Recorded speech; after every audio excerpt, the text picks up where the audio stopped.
do we want a good industry or do we want a great industry? And I think the leaders of this industry would certainly say we do want a great industry. I think we'd have to be honest and say at the moment we haven't got a great industry. We've got a good industry. What do we do to make it better? I'd just like to introduce you to the Hedgehog Concept. I find most farmers implicitly believe in this, even if they don't formalise it. But it's that interaction of what you're deeply passionate about, and of all of the industries in 33 years in the advisory sector and a few less in the farming sector that I've been involved with, there's one industry I think in deer that people are really passionate about. The second thing is, what can you be best in the world at? And the third thing is that it doesn't matter if you're passionate about it and you're good at it. If you don't make dollars out of it, you won't do it for too long. And in the middle of that interaction there is the DINZ vision around profitably growing the world's best red meat. And in order to do that, we have to get those other three things right.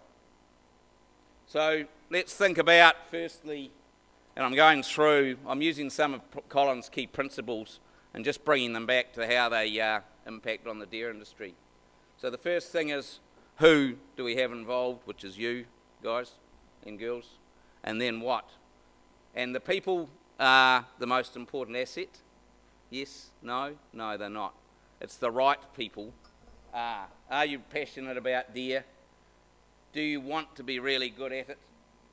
What is it? Is it venison production? Is it velvet production? Is it integrated venison, beef and lamb? Is it venison, trophy, velvet? And I find some people aren't quite sure about that. Can you be good at everything? Are you committed? Are we looking in the rear vision mirror for what we used to be good at? Or are we looking ahead for what we need to be good at in the 21st century? We need the right people on the bus, and that means at DINZ, at DFA, in our markets, in our processes, and on our farms. And I would say that if you're not committed to the future, then you're better to get out now. We need to confront the brutal facts, but not lose faith just because we're not getting them all right. And I just wrote down the first few things that came to mind about the things that we're not getting right now. And if we don't address them, we won't have a successful industry. We have lost a significant part of the market premium that we used to enjoy over lamb. We have relied too much on a premium for game venison in the hunting season, which means for the other 9 months of the year it's frozen down. We haven't differentiated farm venison from our wild game to consumers in our main market. And I use the word consumers wisely there because the chefs in our main market very much understand what our product's about, but it doesn't domino down to that consumer level when they're buying the venison on the menu. We've not committed to long-term supply arrangements at farm gate level. Processors, marketers are not good enough at describing their value chain vision to their suppliers and inspiring them to supply more for longer. Our progress in velvet and trophy genetic gain has been fast, because it's a very visual thing, high heritability. But our progress in venison genetic gain is, to be optimistic, substandard. And that's despite some very good efforts from a number of stud breeders. I can see a few in the room now who are doing an outstanding job, but we've got to get uptake. Our on-farm production progress is not good enough, and the gap is widening between top and bottom performers. And just to illustrate what I mean here, I've just drawn a bell curve, and this comes from the Cinta survey that we did 2 years ago to inform the process that we're going through now. And we looked at what do New Zealand deer farmers look like compared to their contemporaries. And the percentages in the black are the proportion of farms. The percentages in the red are the proportion of deer. And you'll see that the New Zealand deer industry is overweight compared to New Zealand as a whole with innovators, and that's not and early adopters, and that's not surprising given the history of the industry. So, you know, if you look in here, innovators 4% of farmers, 9% of the deer. You know, Tim Wallace, I've seen him floating around here somewhere, classic man in this category. Early adopters, 21% of farmers, 30% of deer. Just out of interest, that 25% compares to 15% for New Zealand farmers as a whole. So we're overweight early adopters. We've got this big group in the middle, like everybody. You know, 71% of the majority of farmers. You always have to have a majority. The interesting thing is, I've always believed in the advisory game that I've built my career around, is that the top half of those people have all the skills, they just lack the confidence to apply them. And that's certainly where I've spent a lot of my career, working with this group of people. The people further down may lack the skills and may or may not have the confidence. But a key thing, and Dan will talk about advanced parties, and you'll hear about more about that this week, is that the advanced parties are all about taking a few of these people and mixing them up with a lot of these people to push these people across so that the curve looks like that orange dotted curve. That's very much about what we're trying to achieve around our proposal, part of the Passion to Profit at the moment. So in summary, we're not good enough. We will do better, and we are putting actions in place to do better, because if all we do is talk about it and don't put any actions in place, we're doomed to failure. So we need to think about a culture of discipline.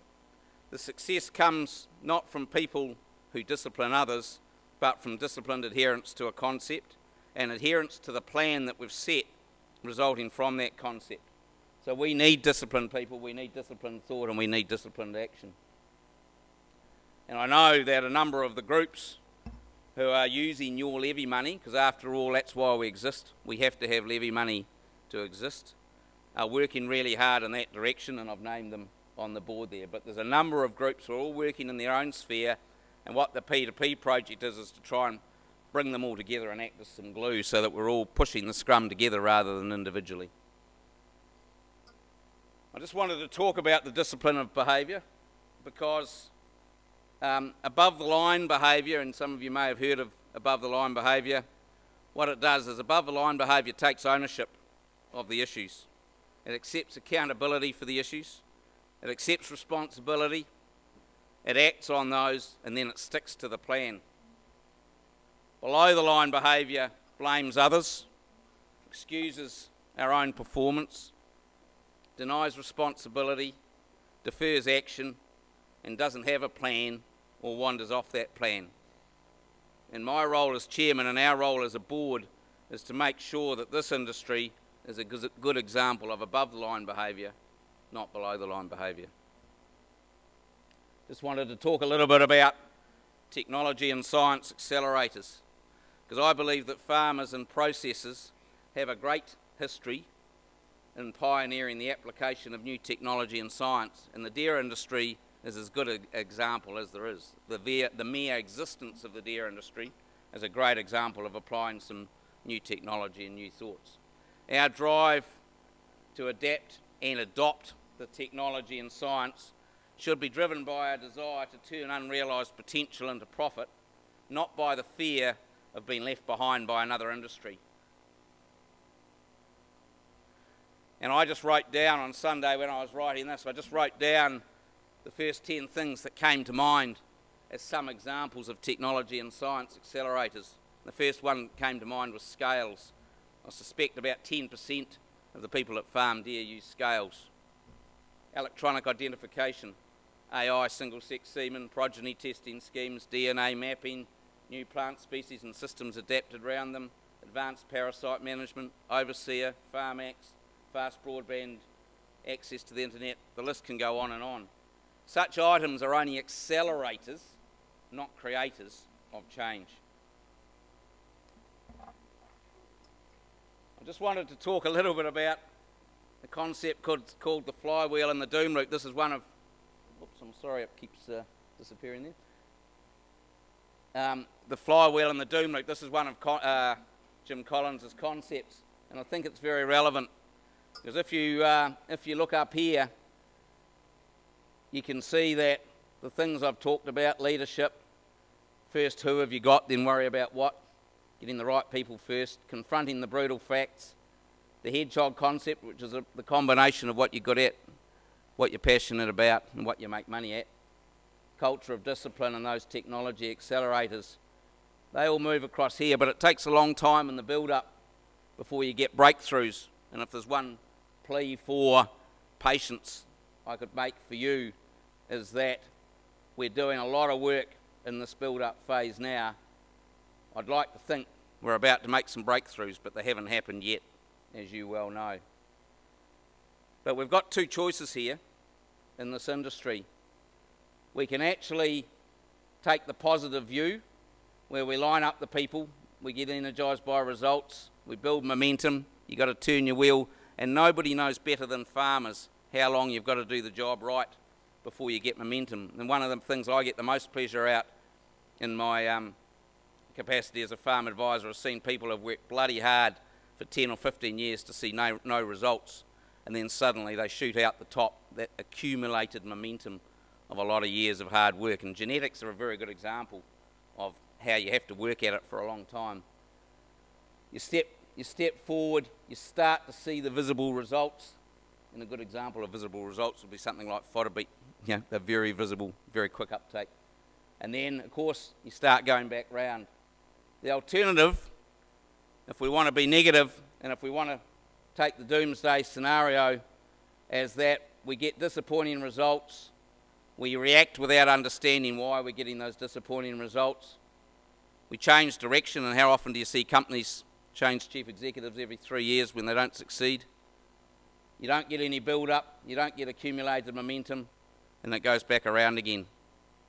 And as a DINZ board, we're pretty determined not to follow that pathway. So we can make a choice. Our job is to make sure we've got the building blocks in for the flywheel, not the doom loop.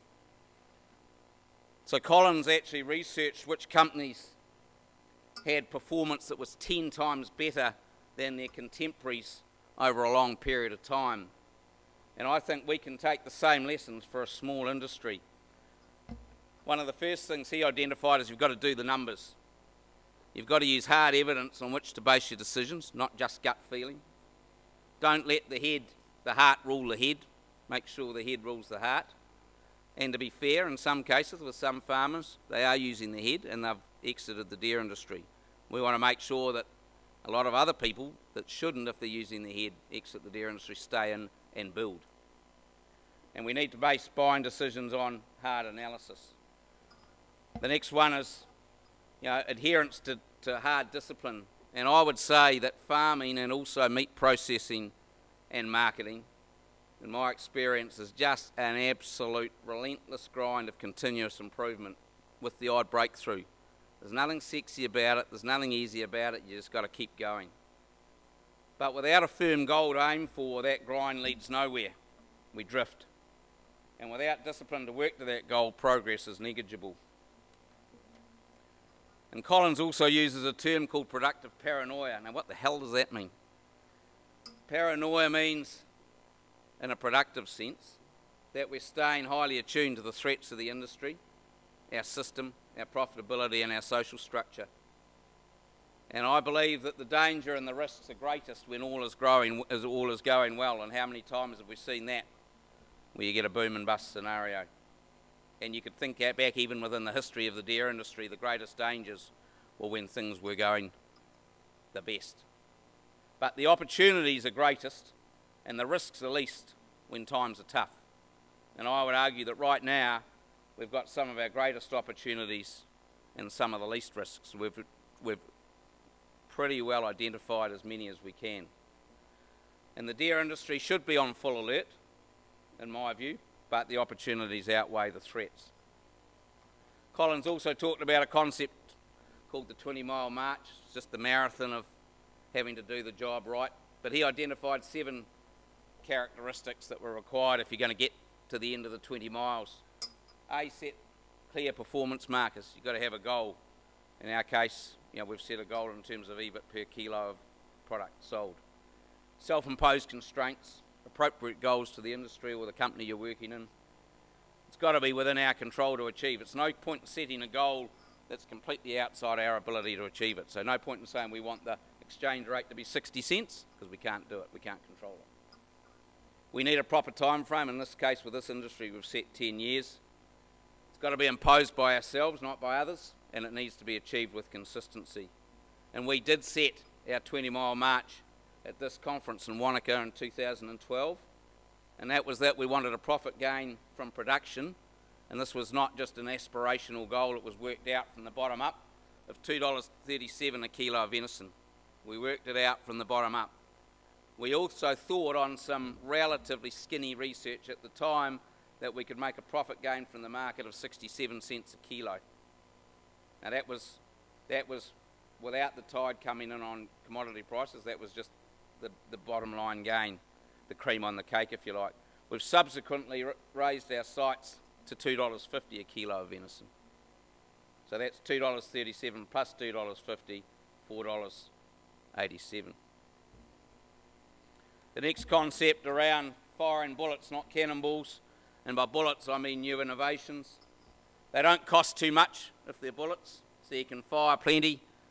You can recalibrate them or drop them if they're no good. The bullets that hit the mark are the ones that have to be turned into cannonballs, and in a small industry like this, we haven't got a lot of dollars to play with. We've got to make sure we do fire the bullets, and we only really fire the cannonballs when we're absolutely confident we've got it right. And I've just listed there a few, just again the first 10 or so that came to mind. Some of the bullets we've fired: the productivity improvement program, the deer progeny test, deer select, animal health plans, feed targets and live weight gain. Some of these are in the early stages now, some of them are done.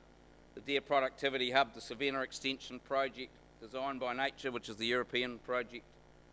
Industry agreed standards, China Access Project, Healthy Functional Foods in Asia, and RepairX. Just a few of the bullets that we're firing and working on. And with help from the Primary Growth Partnership, we hope to turn those bullets into cannonballs. But I just caution us that we don't expect to be able to fire too many cannonballs on a bullet budget. You can expect, though, that the majority of those bullets that we're firing to be successful, as we can't afford to waste money. Risk management. Just a few comments on risk management. You know, the first part of risk management is having sufficient reserves and buffer. Luckily, this industry does have some financial buffers from DINZ point of view, and we're going to be able to do a lot of this work out of reserves over the next 2 or 3 years.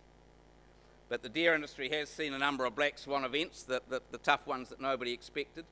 Nobody saw the tax changes coming in '87, nobody saw the Chernobyl event, nobody saw the GFC. And so what you have to do is make sure that not only the industry, but the people in the industry have enough buffer to withstand those sort of shocks. But equally in this industry, we've seen a lot of major innovations and a lot of innovative people. And that set us on a positive path. And the key for us, the businesses in the game, is to have the reserves to withstand the unforeseen event if it is a negative one. There are 3 components to managing industry risk. Those 3 dimensions are, firstly, that the risks that can severely damage an industry, such as an unforeseen major food scare. And we got pretty close to one of those in Fonterra this year. It was averted, luckily, but those are the sort of things that can catch you out. They can damage an industry as a whole. The risk for which benefits are small relative to the downside, and that's probably where the past perception around differentiation has occurred. The potential downside of differentiating the venison might have perceived to be greater than the upside of doing so. And uncontrollable risks are things that you don't like but you can't control. You know, the global financial crisis, exchange rates, that sort of thing. And lastly, if we're just talking about, I just wanted to talk about zooming in and zooming out. That's sensing the change. Zooming out is sensing the change in the market or production conditions that require a response. That's where we are now. We require a response. And then assess it with rigour, which we've done, and try and prepare new plans, which we're in the process of doing. We want to zoom in then to execute those plans and objectives.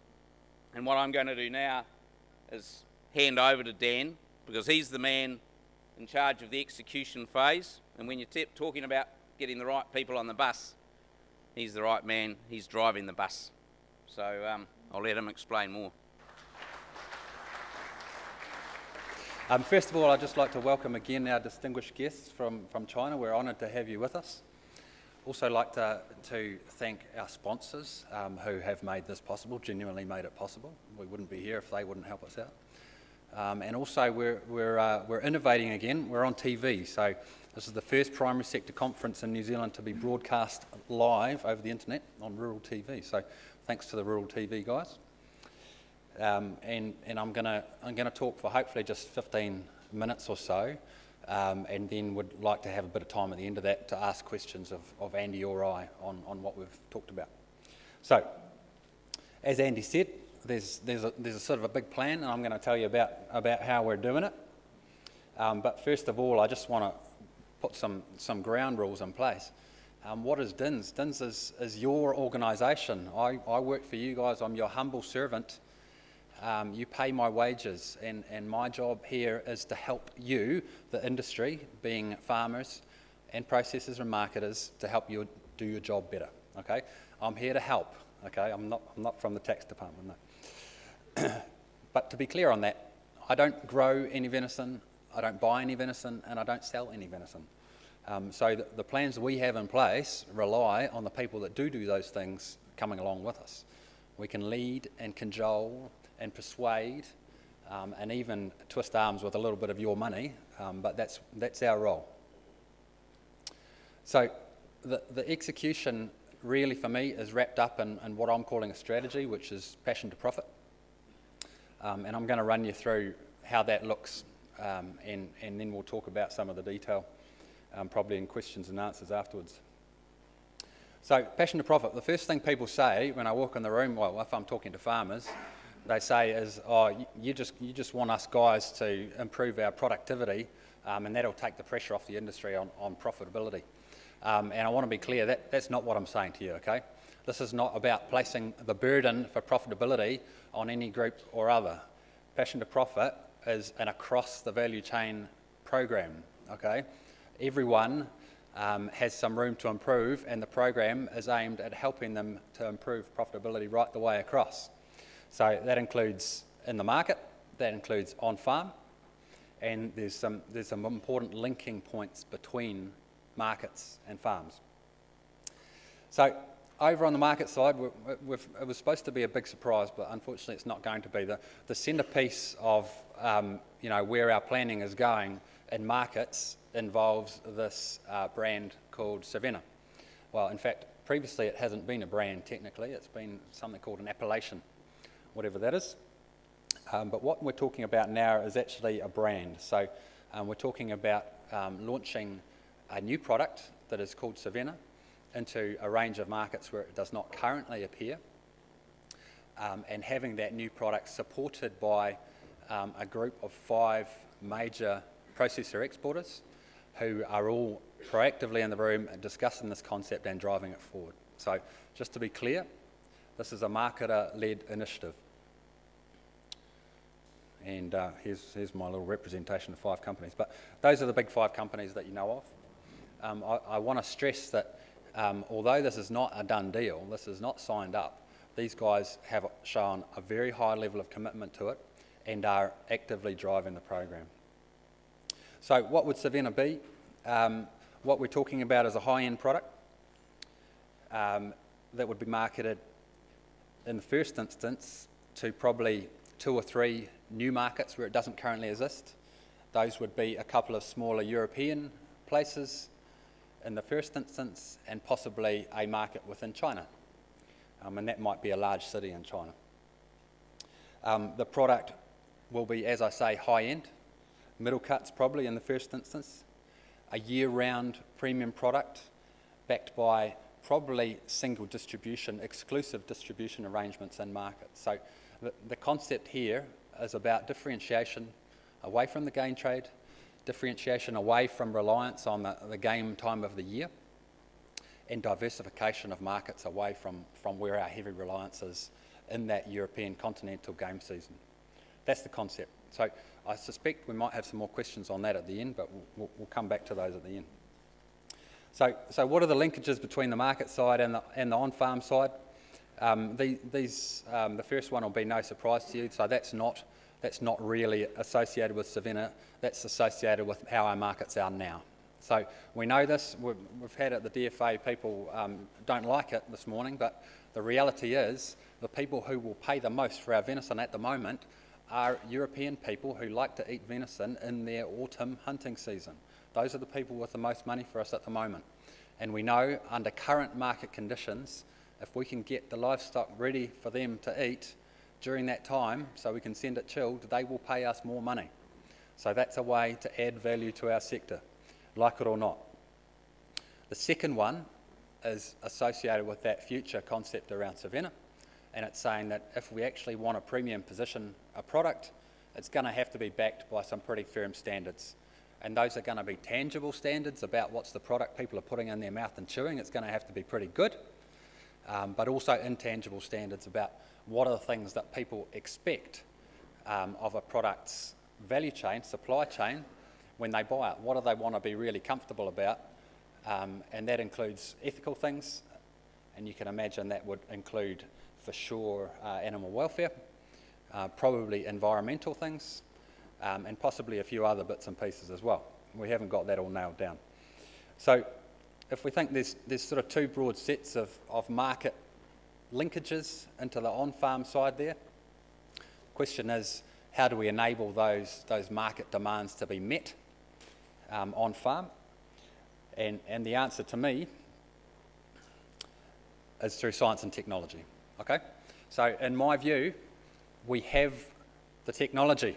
We can rebuild this deer. Now, there's clever people in the room, like Jeff Asher, who know pretty much everything there is to know about how to make a deer farming system produce what the market needs, whether that be heavier, earlier, better, or in compliance with all the environmental and animal welfare standards that people could throw at us. We have the technology. Where the challenge is converting that technology into on-farm productivity effectively. So we kind of have invested a heap of your fellas' money in science and technology over the last 30 years, and similarly other pastoral sectors have invested a heap of money into science and technology. But what none of us that have done particularly well when investing your money is figure out the pathways between that science and technology and the on-farm use of it and the on-farm profitability that it could create. So for me, that's what this on-farm side is all about, is taking your already heavy investment in science and technology and turning it into an on-farm reality and profitability. That's how I want to describe this. So what do we do? How are we going to do that? The first thing we're going to do is we're chopping up science and technology into bite-sized chunks. And there's some critical success factors around how those bite-sized chunks get communicated. So our three primary chunks are genetics, animal health and feeding. We think those are the key things that make for deer farming productivity, if you do those well. And we've had varying levels of success in the technology transfer of those chunks of technology into farming systems. So you can probably all agree that we've actually made some pretty good progress in genetics over the last 5 or so years. Some of the critical ingredients in that were a clear system for how the genetics can be uptaken, how it can be understood by your people, and a person in charge of it. So I see Sharon hiding down the back. Having someone who's a clear owner of the transfer of this technology is critical to getting it across. We don't have the same systems for the next two things on that list, and that's what P2P will be all about, creating clear systems and creating an owner who will drive the transfer of that technology. The little other one at the bottom is just to recognise that there's more than just those three chunks. There are things like, for instance, environmental science and animal welfare science that we're going to have to take care of along the way, particularly when it comes to the standards behind our product. So that's the first part of it, is creating systems and ownership of our technology chunks. The second part is strategies for technology transfer, and we have some. Oh, sorry, there's some arrows showing how good we're doing on each of those at the moment. The strategies we have at the moment include things like focus farms. So Focus Farms is a great program, and there might be some Focus Farmers in the room today, but I've seen some absolutely spectacular results for Focus Farmers. What I'm less convinced about is whether those spectacular results have converted into the wider community. So those are a great thing, and we'll keep them on. We also do a bunch of media work, so we write the story about the Focus Farms, and we expect people to go and pick up the newspaper and read the story and go, well, that's a great idea, I'll do that too. I think we've got to keep doing that, but I think we're naive if we think that's going to solve all of our technology transfer problems. We've recently built a great website that has a huge amount of that science and technology knowledge described on it. But again, thus far, I think we've expected people to proactively go and have a look at our website, find the solution to all their problems and implement it. So we've got to do better at getting that website awareness out there, but I also don't think it's going to be the sole answer to our problems. It's a great repository. Advanced parties. So the red ones are showing the new things that are part of Passion to Profit. So I'm not going to go into this too much because there's a session dedicated to this tomorrow. Advanced parties for me are about farmers helping farmers. So what we have to recognise here, and what I think we often don't with things like Focus Farms, is that you guys are all individuals. Your farms are all individual and unique, and actually expecting to show how things work on one farm system and then it be uptaken by others who have completely different systems is a bit naive. And one of the things that Advanced Parties is planned to do is to deal with farms and people as individuals and try and cater to their individual needs. And that's going to be the theme on the following ones as well. So I'm not actually going to describe these too closely because I don't know how they work just yet. But wholesaling is about getting to the people who get to farmers. So I don't think we've done a good enough job on working with the people I would describe as information wholesalers. I can see a couple of them around. And tailored messages. So again, this point of, we put these stories in the newspaper and expect people to be able to apply that to their circumstances. I don't think that's quite right. I think what we need to be doing is trying to tailor our messages to individual people's circumstances. And there might be one or two more things in there. So the idea, after all that's been done, I've missed something, two underpinning factors underneath all of this. And the first one I think is a no-brainer, but it's something we need to incorporate right across the board. People will make better technology implementation decisions when they're based on information, based on data. And there's a huge amount of data out there in the world. Some people are collecting some of it, some people aren't, but we have to find the systems by which people are able to use that information to inform their decisions. The bottom one, access to experts. So Andy mentioned in his talk that a lot of what he does is giving people who already have the skills the confidence to make a change. I think that's a really critical component that we often ignore, and that's what expertise can deliver to you. So if you have an expert who gives you the confidence to uptake that technology, then I think that's going to give it a much greater chance of implementation and success. So after all that, we hope to get an improved level of technology transfer, similar to where we're heading now on genetics, right the way across the board. So that's Passion to Profit. Where are we up to on it? As Andy mentioned, we don't have the cash at hand to do all of this out of pocket, out of levy money. So this program is subject of an application to government for primary growth partnership assistance. That application has passed its first hurdle and we're working on passing the second now, but that would give us a substantial boost in terms of monies to be able to implement.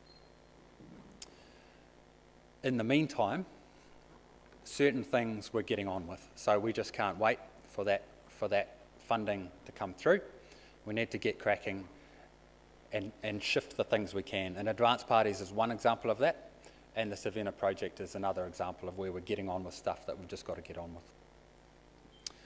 So the other thing I just want to flag is whilst everybody's very keen on what are we doing about profitability, what's the plan, there's a whole lot of business as usual stuff that goes on and a lot of the stuff you can consider as risk management. So it's not actually going to make the world a better place for you guys in terms of profitability, probably, but it is going to defend our position. So it's about protecting where we're at. So policy and advocacy is a constant role. That's why we're in Wellington. The big headline there, I'm not going to talk about it extensively, is water policy and what are regional governments doing to you guys or about to do to you guys if they haven't already around water policy.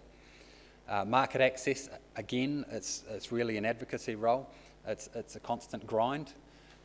China has been, at the top of our list to clarify our market access requirements.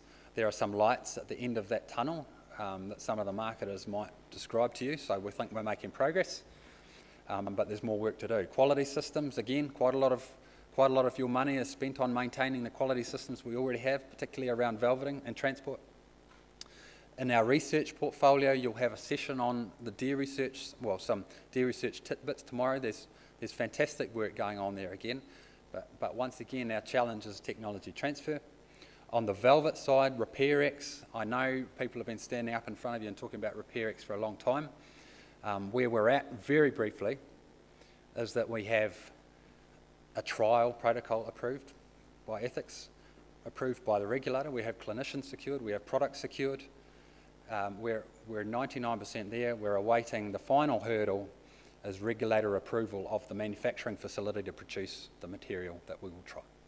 So my optimistic view is that we'll be recruiting candidates for that trial within 2 or 3 months. An industry profile is the last thing on that list, so I don't know if you've been reading the newspapers at all, but hopefully when you do, the rural papers, you've seen a bit more about deer in there, and that's because we're working hard to increase the profile a bit. So that's what I've got. So now I think, how long we've got, Andy, for a few questions? 18 minutes. All right, must have gone quick.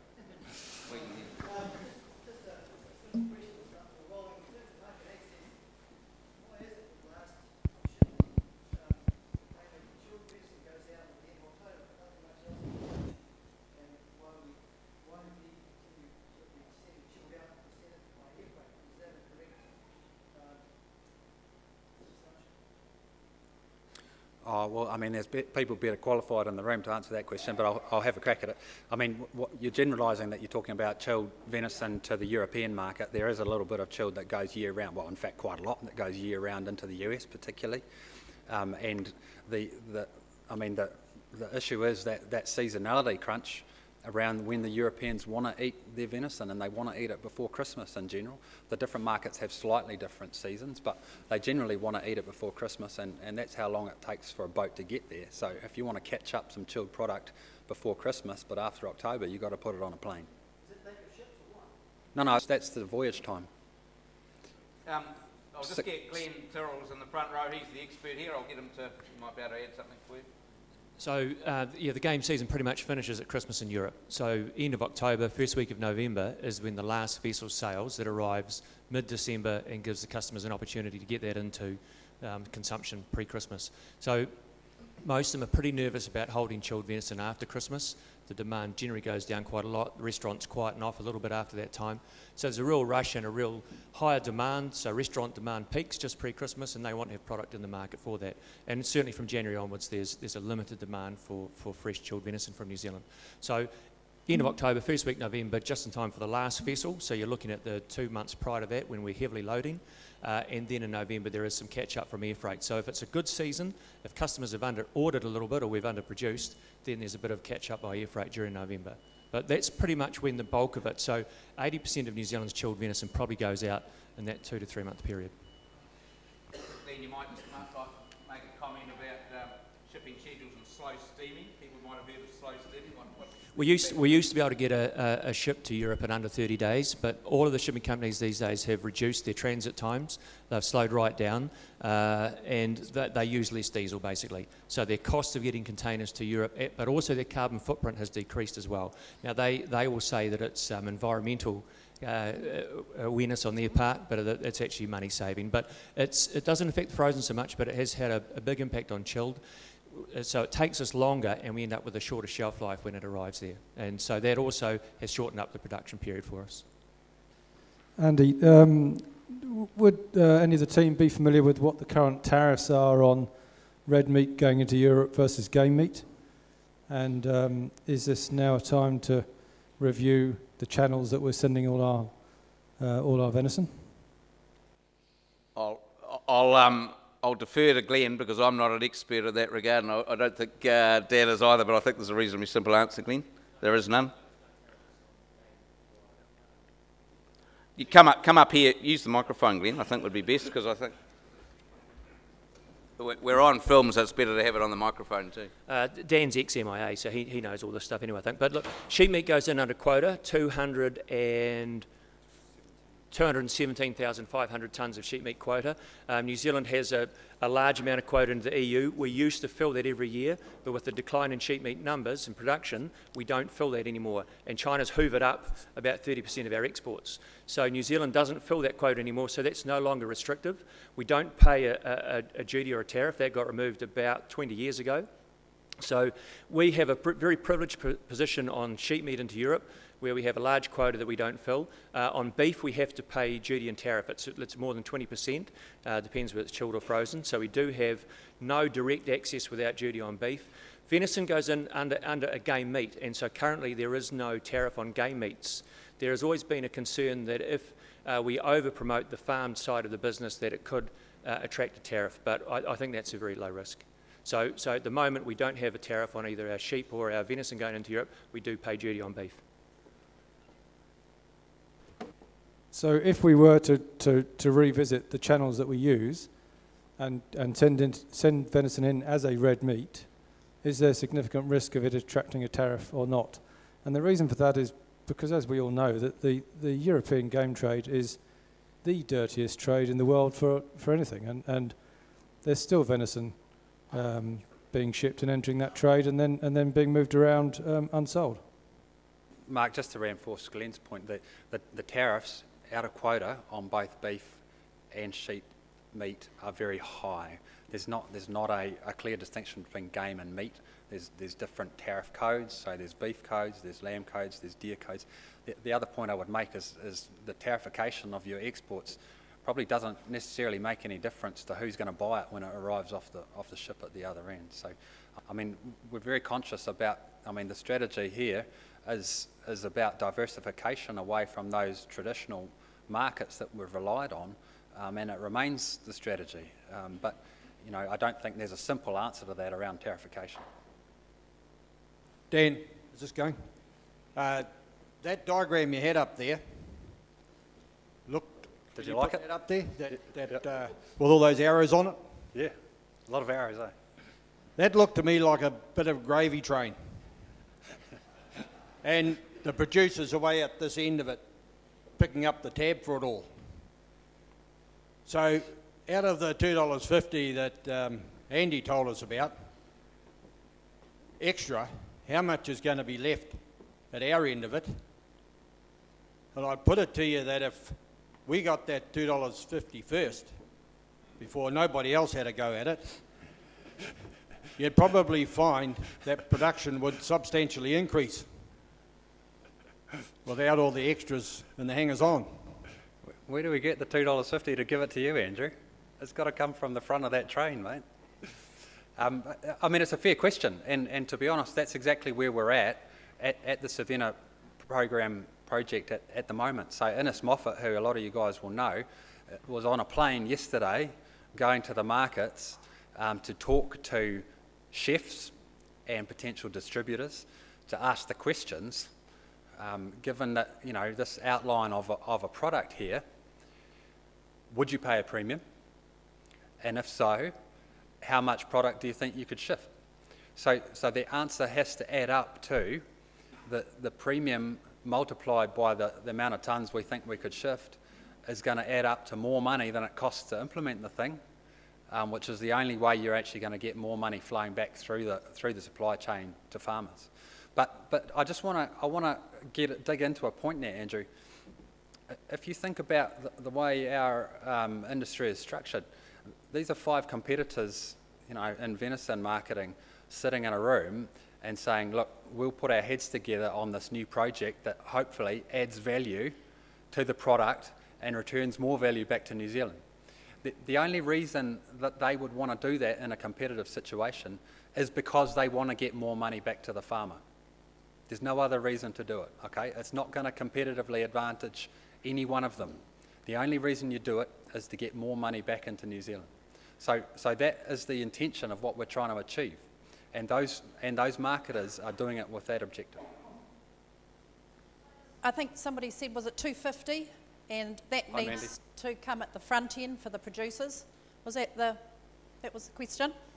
And we've just had a good response on the marketing part of it. The modelling that was done that put that figure up there that Andy put up came from the team of people, the Productivity Improvement Program people, right back in the early days when we looked for transformational change for the industry. They came back with, we've got an awful lot of information and we need to integrate that into our businesses. So if we go through the animal health, the genetics and the feeding, the bulk of that 250 is actually at the producer end of the value chain. It's from increasing where we can behind the farm gate and adding those specifics through. That's where the bulk of that comes from, and the Savina is additive and adds up to that full total. So just to be absolutely crystal clear, the $2.37 that we modelled is the productivity gain as it translates into dollars. 100% of that $2.37 belongs to the producer. 100% of it, of $2.37. The $2.50 additional on top of that from the marketplace that's been modelled is the additional money that could be gained in the marketplace. Now, we've been a little bit naive if we think that 100% of the $2.50 is going to land in the farmer's plate, because I don't see meat companies making shitloads of profit. So you've got to expect that some of that is going to make sure that they've got a sustainable business model as well, but you could expect the majority of it to flow through, domino through into the farmer's lap. Now, we don't know yet, because we're only at the front end of this exercise, as to how that will work. But the fact that you've got 5 meat exporters, as Dan said, working to do this, when there's not necessarily a lot to gain as an individual entity, is a first major step forward. So, you know, I think what we need to do is get behind the concept and make sure and reinforce the fact that people are working collaboratively in that manner. That graph you had, the Savannah one, we had the 5 companies, meat companies all together. So that all goes all in together, not the meat, it's just the idea. You know, wouldn't it be better if you turn around and had all 5 meat companies turn around and put all the product into that Savannah one and sell it all as one? Is that what you're trying to explain? Or does it go out separately? The meat companies put in their ideas and all that and then turn around and have an individual go at selling Savannah? Or is it all in one package?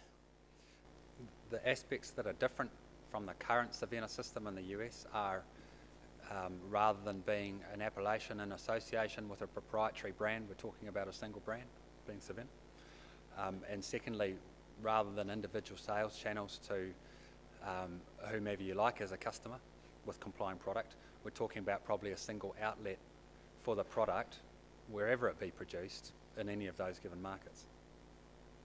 Yes, a question on, you mentioned about Europe only eating venison in that period in, up to December.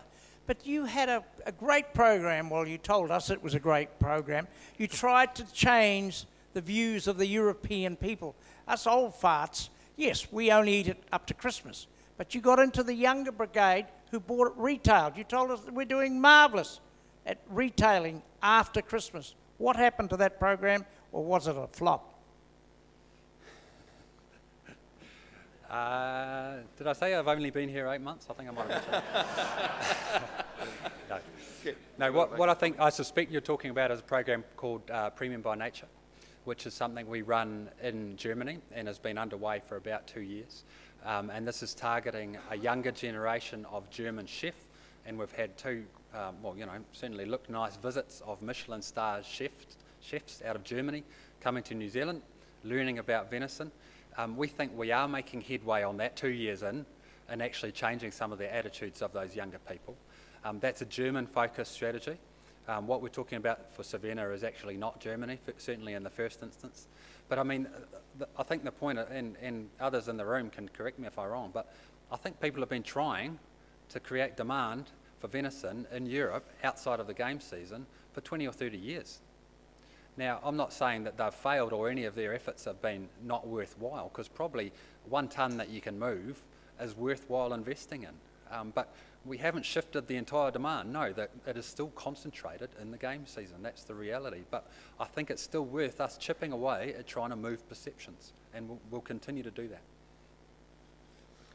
And perhaps, you know, I've been in the production end, not the marketing end, and there's a lot of marketing experts in the room, so I'm happy for anybody to chip in. But to me, one of the biggest dangers here is as you start to shift demand outside the peak, is that when you get the tide coming in on the commodity price and the prices spike again, it's having the discipline to actually keep those markets diversified. Because I think what we might have seen historically is when the tide does come in on the price, the price for the value add product, let's call it, into some of those diversified markets can't compete with the high commodity price. And you're seeing that in the dairy industry at the moment. I mean, if you're producing yogurt or some other product like that, and you're paying $8.65 for the raw material, the profit margins are pretty damn skinny compared to when the milk price is $6.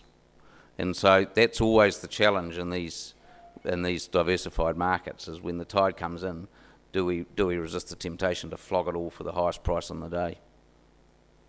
Yeah, just Andy, item 4 you had there was long-term commitment to supply.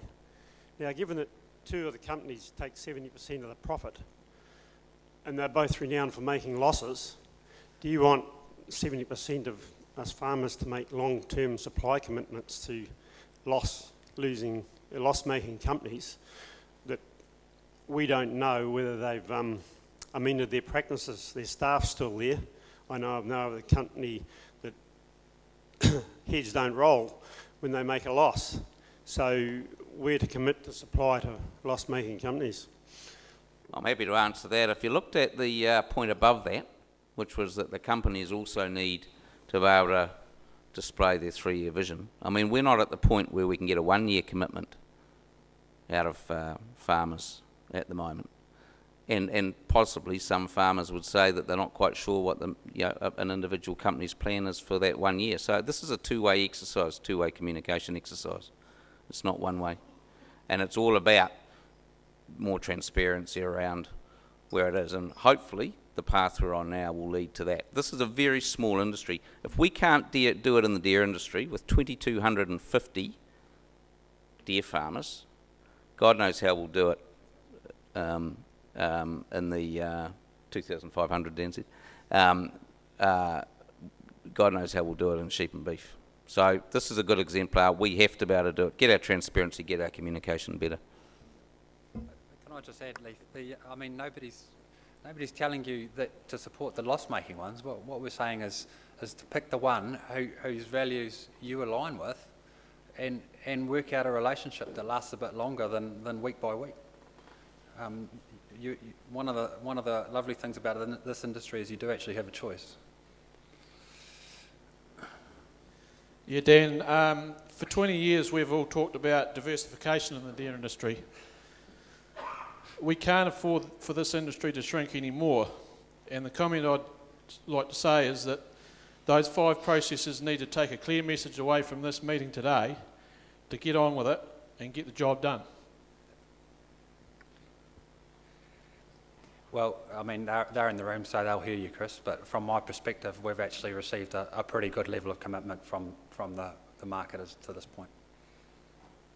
I think any analysis of the dairy industry, and we have been looking at diversified marketing for over 25 years, and any analysis would say that we've had the handbrake on because our structures have held back the strategies, strangled them in fact. So while I congratulate you for embracing the concept of making Savannah a brand, because that always was the original intention, the appellation was a stage towards that. And I think it's wonderful that it's been initiated by the processes, but I would ask what you, as DINZ, as the industry good organisation, can do to make sure the right structures are in place that doesn't strangle this strategy. Do you want a frank view, James? Bugger all. I mean, in my view, so this is a personal view, this is not a DINZ board view. In my view, we have to set the targets. The farmers, the people that control the ownership, ultimately have to decide what the structures are. And I think if we start worrying about structures and get diverted in our attention from what makes the real money, so you may or may not be right taking a 20-year view, we're in the business of looking at what makes money in the next 3 years, or you guys won't be here. So if we get diverted into worrying about structures now, I think we're dead.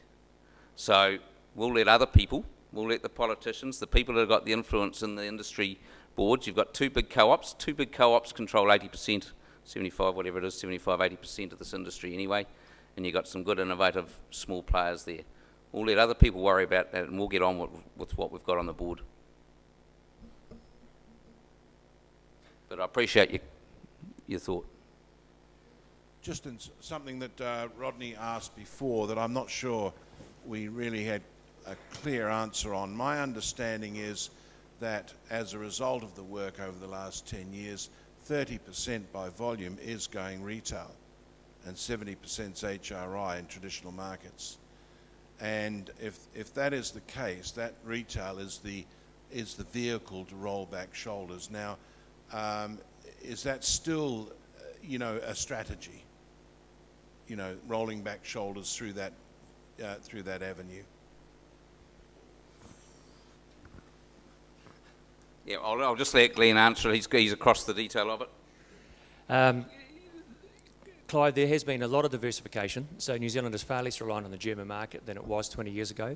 There's been expansion to other markets. There has been growth into retail. So all of those things have happened. And yes, so currently I think it's about a 70% into food service, HRI, restaurants, and 30% into retail across markets.